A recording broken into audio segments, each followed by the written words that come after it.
So with that, let's now go on to the noise margin analysis.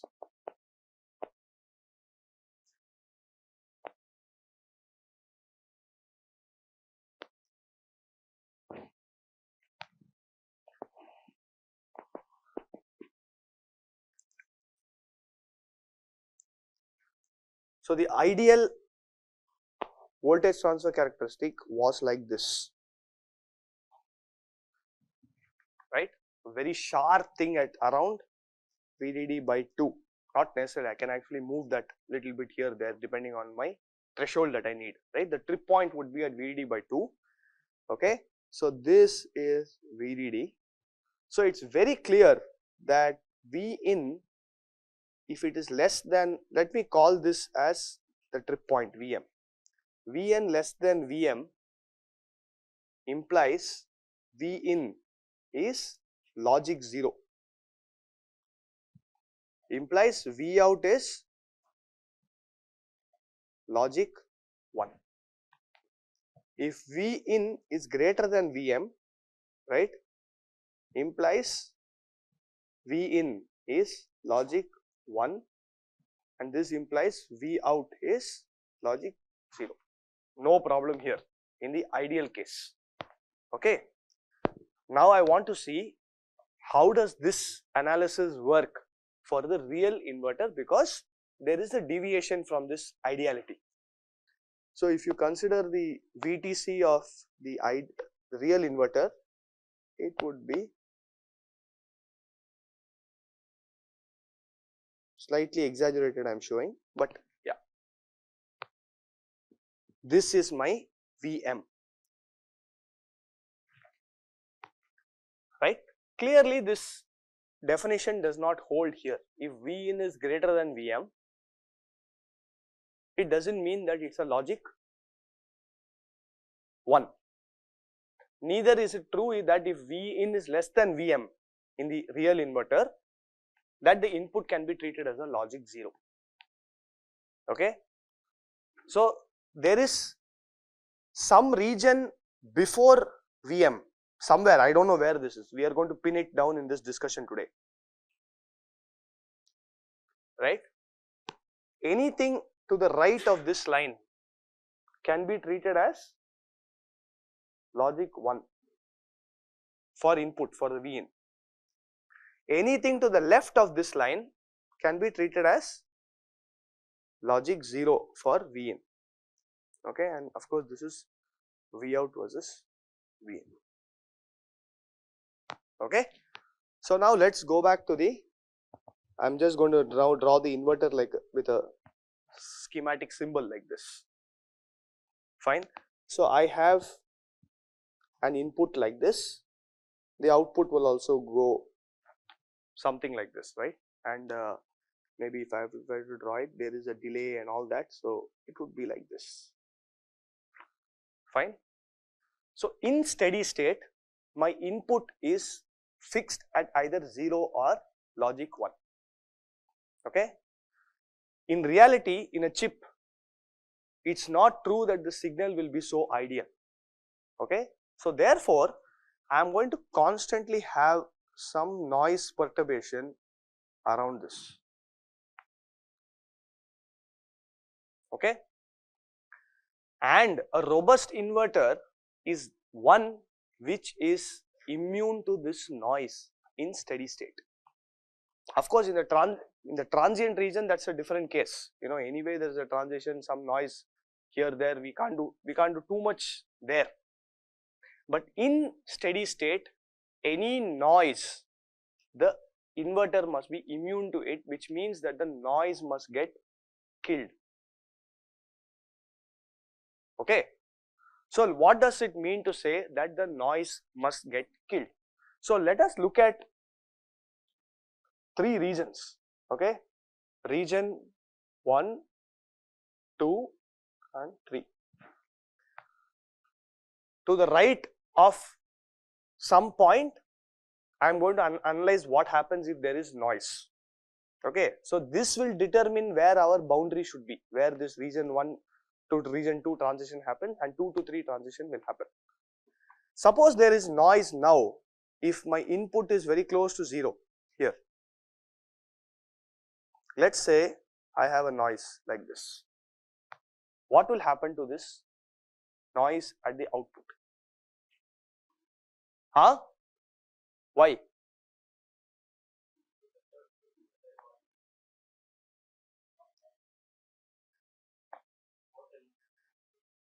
Sorry?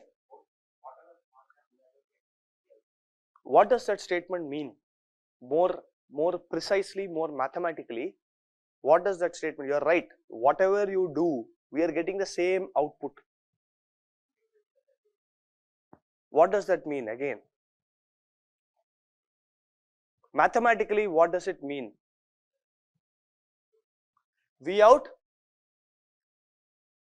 So delta V out by delta V in is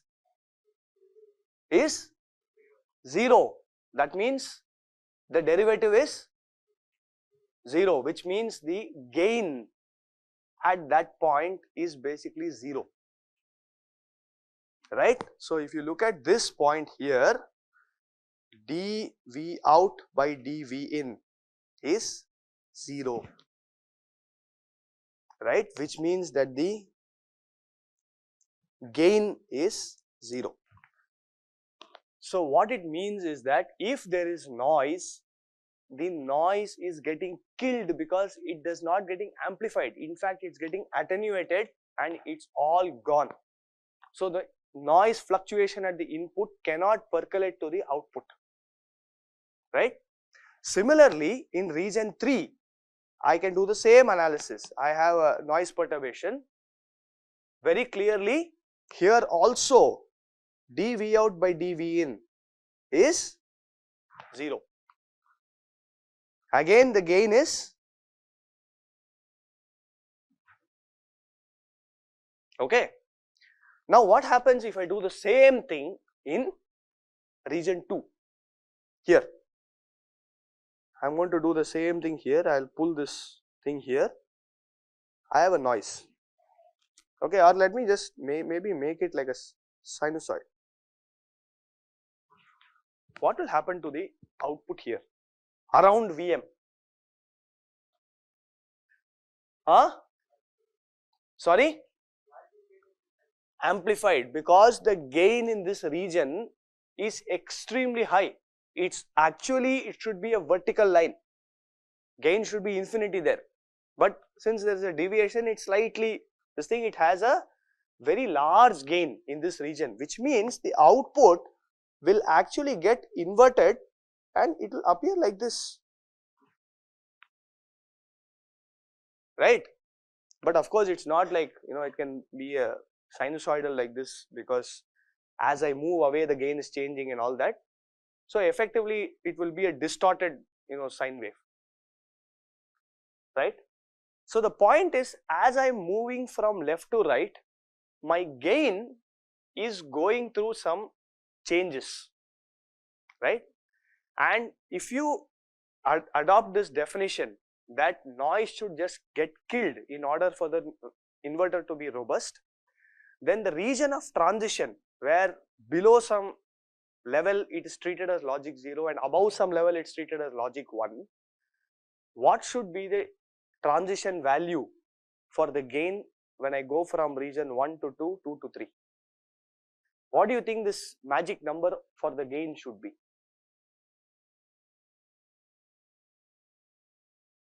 Here gain is 0, here gain is 0, here gain is very high, and it is a negative number. Okay, it is gain, mod gain is actually much greater than 0. Okay. So what do you think should be this magic transition value for the gain for me to determine these regions? Noise should not get amplified. That means the region, the point at which the gain actually hits -1 is the point to the left of which gain noise gets attenuated, to the right of which noise gets amplified for coming for the low level. For the high level, right of that noise gets attenuated, left of it noise gets amplified. Therefore, the region of importance is really when gain equal to -1, that is dV out by dV in equal to -1. Right? Because any small value, if the gain goes slightly above that, then the noise is getting amplified. The least or the limiting case is noise does not get amplified, it just goes through as it is. At least you are still okay, because assuming that the noise is of reasonable value, it goes through to the output fine, it's not going to affect the next inverter too much.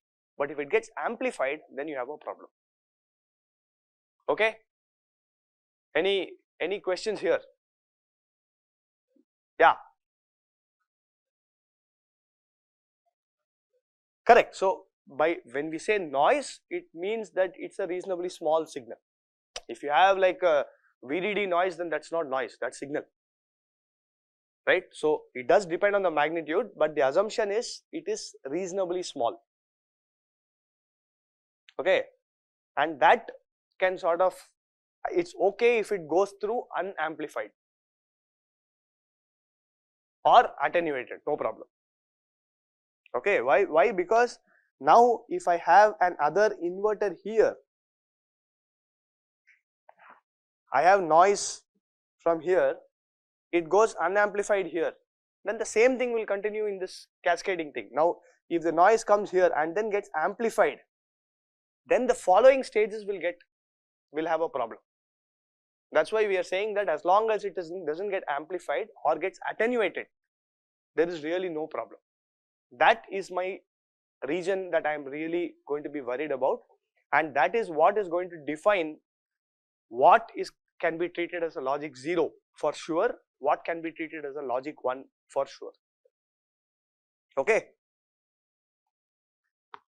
So now let me just go ahead and just redraw this so that it becomes easy to.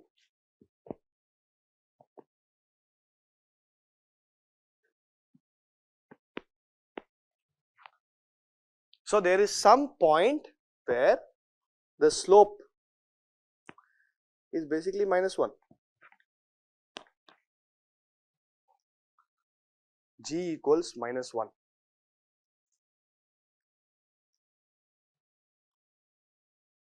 Okay. Now I extrapolate this onto both axes and find the intercepts.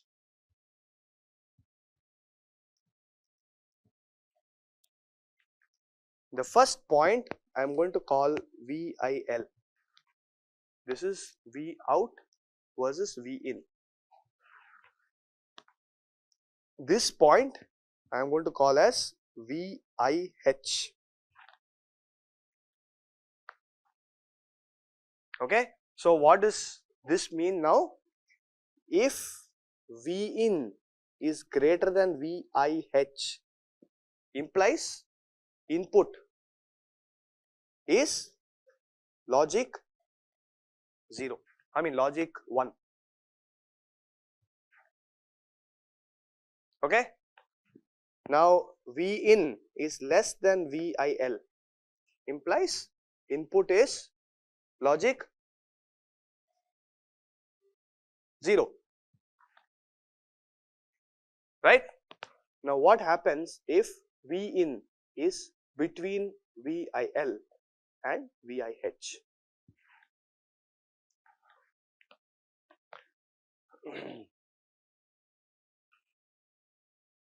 Huh?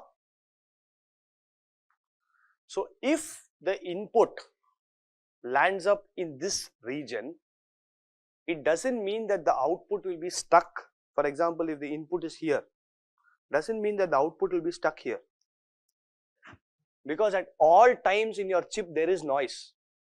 There is some noise which is perturbing all wires, some small noise that will get amplified and eventually depending on the polarity of the noise, the logic will switch to 0 or 1. There is no question about that. It will never remain there. Okay, because the gain, remember, is extremely high in this region. Even a small perturbation can switch it to logic high or logic low. The problem is it depends on the polarity of the noise. So sometimes it can go to logic 1, sometimes it can go to logic 0, and therefore this is an indeterminate region. If my input lands up here, implies V out will be logic 0 or 1 depending on noise.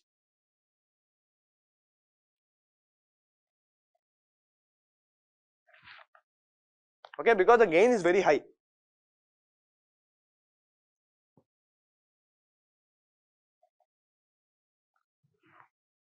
Clear?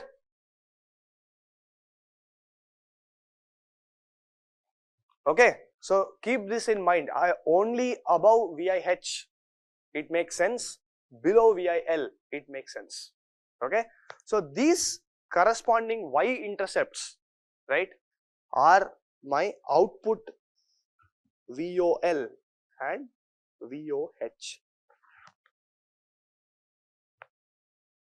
Okay, so VOL is actually very close to 0, VOH is very close to VDD.